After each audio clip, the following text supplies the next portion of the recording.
Good evening. You're now with me, Lorenzo Isaac, for TVS Nightline. We begin with this story. Malaysia's oil supply for April and May remains stable and under control as Malaysian vessels continue to pass through the Strait of Hormuz without disruption so far.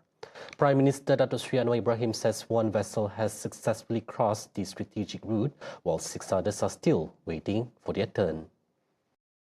Alhamdulillah, semua terlepas dan satu dah hampir sampai, satu dah lepas.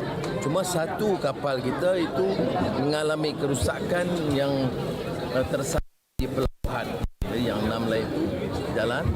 Dan dengan ini kita harap insya-Allah bekalan minyak untuk bulan April dan sebagai bulan Mei itu nampak masih dalam keadaan yang sangat terkawal. Baik. Anwar adds that the Cabinet is closely monitoring ongoing developments, including global economic factors that could affect the country's energy supply chain. Early discussions with Masood Pezeshkian allowed Malaysia to secure clearance for 7 Malaysian vessels that had been stranded in the Strait of Hormuz to continue their journey. Meanwhile, the government is working to maintain the current RON95 price despite growing financial pressure in an effort to ease the cost of living for the people. Setakat ini kita berusaha untuk pertahankan harga RON95 ini walaupun dia dari segi tekanan kewangan sedikit membebankan kerajaan. Tapi saya ingat penting juga supaya kita kurangkan bebanan kepada rakyat.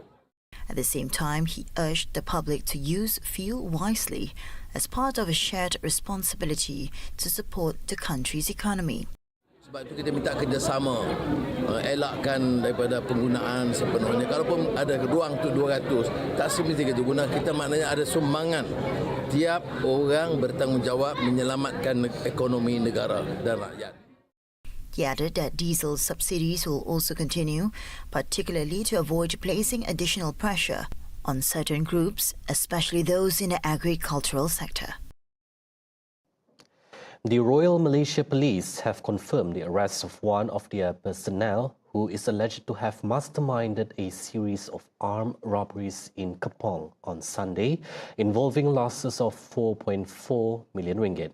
Kuala Lumpur Police Chief Datuk Fadil Marsus says the suspect, a Deputy Superintendent of Police, had previously served in the Bukit Aman Commercial Crime Investigation Department and has been suspended since January 23rd. Earlier, 6 men aged between 31 and 51, including the police officer and 2 bodyguards, were detained in connection with 3 robberies at the homes of foreign nationals. The incidents, reported to have occurred between 5:30 a.m. and 7:30 a.m., saw the suspects posing as police officers to break into the homes of 2 Chinese nationals and an Indonesian woman. One of the suspects was also found to have brandished an object resembling a pistol to intimidate the victims before fleeing with various valuables. The syndicate made off with 3 luxury vehicles, a Rolls-Royce, a Bentley and a Toyota Alphard, as well as a safe 24,200 ringgit in cash, foreign currency amounting to $1,200, various jewellery and 2 gold bars. Fadil says police also found that the 2 bodyguards had misused legally licensed firearms during the robberies. All 6 suspects are being remanded for 7 days until Saturday to assist in investigations. The Malaysian government has dispatched immediate emergency aid to 21 individuals left homeless after a devastating blaze leveled 2 homes in Kampung Buntal yesterday. Women, Family and Community Development Minister Datuk Seri Nancy Shukri has confirmed that initial cash assistance has been distributed to cover essential needs, while multiple agencies are coordinating long-term recovery efforts. Nancy, who is also Santubong MP, has offered a newly completed community hall as temporary shelter for the displaced families. She says technical discussions with government agencies are being fast-tracked to ensure the immediate reconstruction of the destroyed properties. Untuk rumah yang perlu dibina semula itu kita berbincang dengan pihak SDO, kita akan bincang bersama untuk mempercepatkan proses apa-apa yang kita boleh lakukanlah bagi memudahkan mereka sebab rumahnya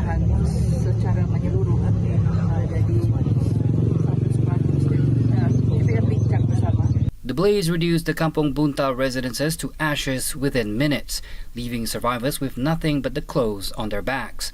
One of the survivors, Nur Halijah Isman, recalled the moment of terror. Masa kejadian ya kami masih dalam rumah, kami lepas beri makan anak kami nak, lepas kami dengar cousin kami kemudian minta tolong, terus kami keluar dari rumah kami tengok, ya Allah hampir datang kami, terus kami fikir, kami lepas kemas dari dapur saya, kami ingat ada sikit baldi, ada air, so kami rekod lah ngembak baldi terumpi cousin kami untuk padam api, tapi api itu terlalu makin besar. Oh, tambahan lagi kemarin hari berangin juga.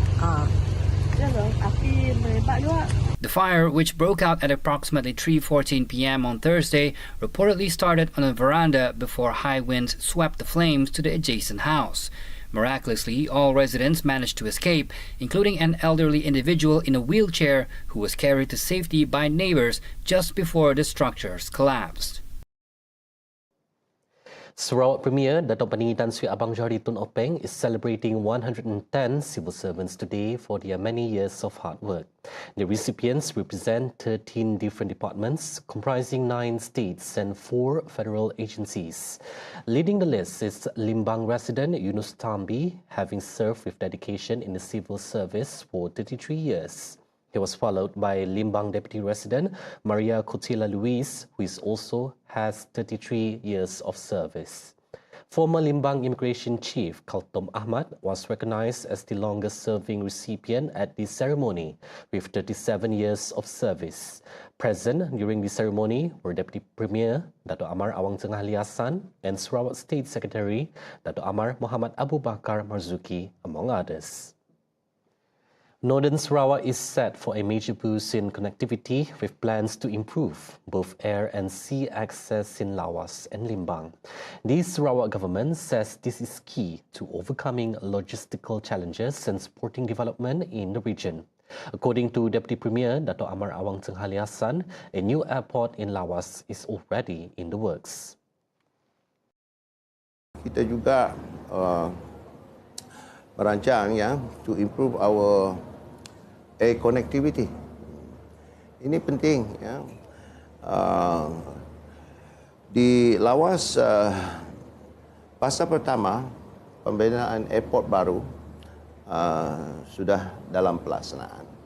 Dan di Limbang ini kita nak cuba panjangkan dan kerja-kerja pelaksanaan sudah berjalan. At the same time, the government is planning to develop a port in Lawas. But first, a jetty will be built to ease logistics, especially for importing construction materials. Meanwhile, Awang Tengah said, Limbang and Lawas are also being positioned as future strategic economic hubs in the region. Their location close to Brunei, Sabah, Kalimantan and Indonesia's Nusantara makes them highly attractive for investment.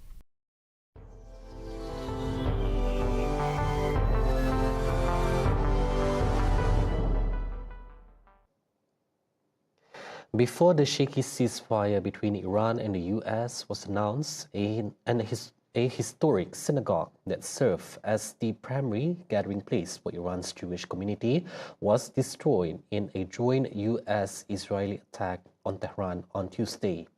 RT correspondent Saman Kajuri visited the revered religious site, now reduced to rubble, and he tells us the reactions from Jewish Iranians. I'm talking to you from central Tehran, and right behind me you see devastations and destructions. Well, during the Israeli US attacks against different targets inside Tehran, even religious sites were not immune. A couple of mosques were destroyed, and this time a synagogue in central Tehran has come under attack and destroyed.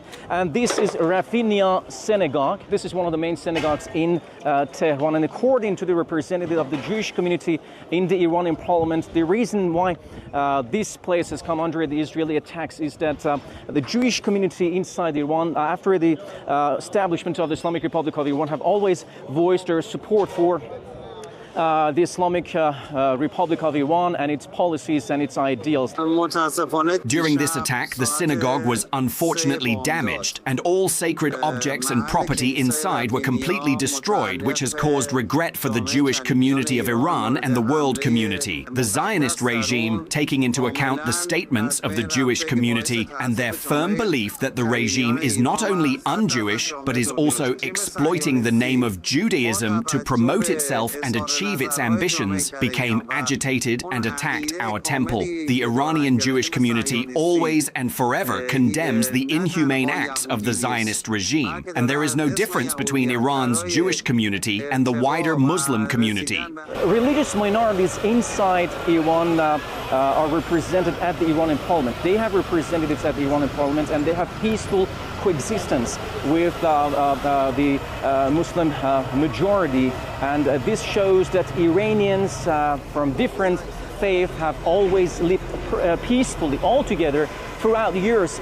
And now the destruction of the synagogue, one of the religious sites of the Jewish community in Tehran, shows that Israel and the United States do not pay any attention to even religious sanctities. And this has somehow infuriated the Jewish community. Now the Torah scrolls themselves, which are written by hand, have been damaged here, causing prejudice and significant distress among our co-religionists. All of this exposes the lies that the American and Zionist regimes use to influence people's minds.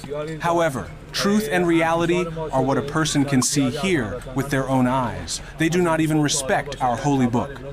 According to the representative of the Jewish community at the Iranian parliament, definitely will somehow cause the Jewish community and the Jewish people to more and more find out the real nature of Israel, or what they call the Zionist regime. Samal Kujuri, RT, Tehran.